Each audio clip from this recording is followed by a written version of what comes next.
Assalamualaikum warahmatullahi wabarakatuh. Kami dari kelompok 1 dari kelas Sistem Kontrol Industri C, di mana pada kali ini kami akan presentasikan tugas Tekom Project, di mana pada kali ini kami mengambil judul Sistem Kontrol Level Tangki Air dengan menggunakan dua buah mode, manual otomatis. Yang dimana sebelumnya kami beranggotakan dengan yang pertama itu ada Komang Jaya Laksamana BP dengan NIM 2023-11-007. Yang kedua itu ada Angga Saputra Penata Ginting dengan NIM 2023-11-164. Yang ketiga saya sendiri dengan Frizia Nifa dengan NIM 2023-11-210. Dan yang terakhir yaitu ada Gal Yudhoyono dengan NIM 2023-11-333. Di mana yang pertama itu terdapat deskripsi proses industri, gambaran umum proses, di mana proses industri ini merupakan sistem pengendalian level dan aliran air pada sebuah tangki yang umum digunakan pada industri pengolahan air, manufaktur, dan makanan minuman. Tangki diisi melalui pompa dan katup pneumatik yang dikendalikan oleh PLC Omron CP2EN berdasarkan sinyal dari sensor level air digital, di mana sistem memiliki mode manual dan otomatis dengan yang dioperasikan melalui AMI. Yang kedua itu terdapat tujuan pengendalian proses, yang dimana dapat menjaga level air agar tidak melebihi batas maksimum. Yang kedua itu dapat mengatur aliran air secara stabil melalui aktuator pneumatik. Yang ketiga dapat memberikan fleksibilitas operasi manual dan otomatis. Dan yang terakhir itu dapat meningkatkan keselamatan dan keandalan sistem dengan mengurangi kesalahan operator. Selanjutnya akan dijelaskan oleh rekan saya. Oke, selanjutnya yang ketiga yaitu variabel dalam sistem kontrol. Yang dimana pertama itu variabel terkontrol. Variabel terkontrol adalah level air dalam tangki yang dipantau menggunakan sensor level digital sebagai masukan logika ke PLC. Yang kedua, variabel manipulasi. Variabel manipulasi meliputi status pompa air on atau off dan bukan katup pneumatik melalui solenoid valve yang dikendalikan langsung oleh output PLC. Yang ketiga, variabel gangguan. Variabel gangguan mencakup fluktuasi tekanan suplai air, perubahan performa pompa, keterlambatan respon aktuator pneumatik, serta kebocoran atau perubahan beban air. Identifikasi gangguan penting untuk menjaga stabilitas dan keadaan sistem. Boleh next. Kemudian B, yaitu arsitektur sistem kontrol. Yang pertama itu ada jenis arsitektur sistem. Sistem ini menggunakan arsitektur kontrol terpusat atau centralized control system. PLC menerima sinyal dari sensor dan mengendalikan aktuator berdasarkan program ladder diagram. Karakteristik utamanya yaitu meliputi yang pertama, PLC berfungsi sebagai pusat pemrosesan dan pengembalian keputusan. Yang kedua, sensor dan aktuator terhubung langsung ke PLC, sehingga respons sistem cepat. Yang ketiga, HMI digunakan untuk monitoring, pengaturan parameter, serta pemilihan mode manual dan otomatis. Yang kedua, diagram blok sistem kontrol berbasis komputer. Diagram blok sistem menunjukkan hubungan antara sensor level air sebagai input, PLC sebagai pengendali utama, aktuator atau pompa dan katup pneumatik sebagai output, serta HMI sebagai yang terbuka operator dalam sistem kontrol terkomputerisasi. Selanjutnya oleh teman saya. Selanjutnya yang kecil, akuisisi data dan interfacing. Di mana yang pertama terdapat sensor dan aktuator yang digunakannya, yaitu sensor level air digital. Sensor air digital berfungsi mendeteksi ketinggian air dalam tangki dengan preset on-off, menghasilkan sinyal logika 0 saat level belum mencapai batas high level dan 1 saat level mencapai atau melebihi high low. Yang mana sinyal ini dikirim ke input digital PLC Omron CP2N dan digunakan sebagai dasar pengendalian sistem pada mode manual maupun otomatis. Yang kedua itu terdapat aktuator sistem yang dimana pompa air berfungsi sebagai penggerak utama aliran fluida, yaitu mengendalikan air ini ke dalam tangki atau mensirkulasi air sesuai kebutuhan sistem.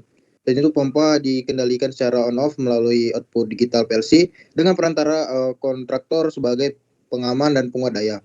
Jadi terdapat pneumatik aktuator yang berfungsi mengatur bukaan katup aliran air berdasarkan perintah kontrol. Selanjutnya pneumatik kontrol air solenoid valve, yang dimana solenoid valve ini mengendalikan aliran udara tekanan menuju pneumatik aktuator dan dioperasikan oleh sinyal digital PLC. Yang dimana AI kondisi level air ini yang terdeteksi sensor selanjutnya. Yang kedua itu terdapat sinyal analog, digital, dan konsep ADC ataupun DAC. Yang mana sistem kontrol air ini hanya menggunakan sinyal digital, di mana sensor air menghasilkan logika 0 atau 1, dan aktuator dikendalikan dengan perintah on-off dari PLC. Oleh karena itu, ADC dan DAC tidak digunakan dalam koordinasi sistem, namun konsep ADC tetap penting untuk mengubah sinyal analog menjadi data sinyal, sedangkan DAC digunakan untuk mengubah sinyal digital menjadi sinyal analog untuk mengendalikan aktuator secara profesional. Konsep ini umumnya diterapkan pada sistem industri yang lebih kompleks dengan sensor analog dan aktuator profesional. Selanjutnya D, strategi dan logika kontrol. Yang pertama itu jenis strategi kontrol. Sistem ini menerapkan kontrol umpan balik, di mana sinyal level air dari sensor digunakan sebagai dasar pengendalian pompa dan katup pneumatik. PLC membandingkan level aktual dengan batas high level. Saat belum mencapai high level, pompa dan katup diaktifkan. Saat high level tercapai, keduanya akan mati. Yang kedua itu terdapat logika kontrol, yang dimana terdapat dua mode, yaitu mode yang pertama mode manual. Operator mengendalikan sistem melalui HMI dan dapat mensimulasikan kondisi high flow sama dengan 1 untuk mematikan pompa dan katup. Yang kedua itu mode otomatis, yang dimana PLC akan mengendalikan sistem berdasarkan sensor level dan timer dengan kontrol on off. Selanjutnya akan dijelaskan oleh teman saya.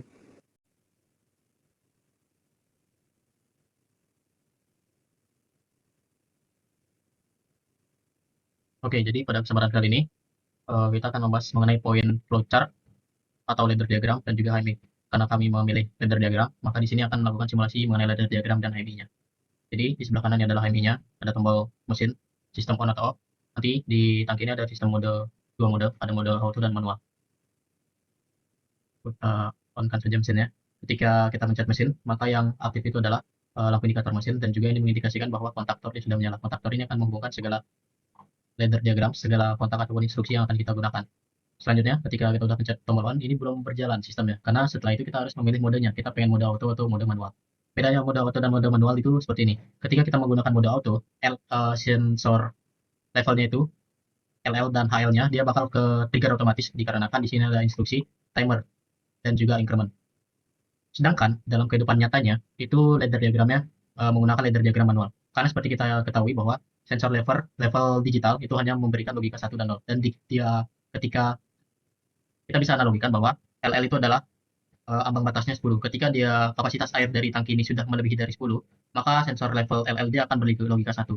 Dan ketika HL dia kapasitasnya tangkinya ini lebih dari 90 liter atau 90% dari 100 liter, dia bakal memberikan logika 1 pada HL-nya. Bisa kita lakukan simulasi aja, kita mode auto dulu. Nah, ketika kita mencet mode auto, dia bakal nambah debit airnya seiring berjalannya waktu, yaitu 1 detik. Karena kita bisa menganalogikannya bahwa setiap 1 detik, tangki ini mengisi 1 liter air, atau bisa dibilang debit airnya itu 1 liter per detik. Kita tunggu sampai 100. Nah, semisal di sini sensornya HL-nya itu rusak. Nah, di sini juga kami membuat pengaman, yang dimana pengaman itu berupa timer selama 100 detik juga. Tujuannya apa? Tujuannya supaya ketika HL itu tidak berfungsi, dan ketika waktunya sudah selesai mencacah selama 100 detik atau selama 1 menit 40 detik, dia itu bakal menonaktifkan sistemnya, agar airnya nggak meluber-luber. Jadi, karena di sini keterbatasan waktu, kita langsung kasih 80 saja. Nah, dia sudah 80, dia bakal mencacah lagi, sampai akhirnya dia mencacah sampai 90 liter. Dikarenakan kita di sini menetapkan batas HL itu 90. Nah, ketika dia sudah 90, dia bakal menonaktifkan. Artinya, pompanya bakalan mati.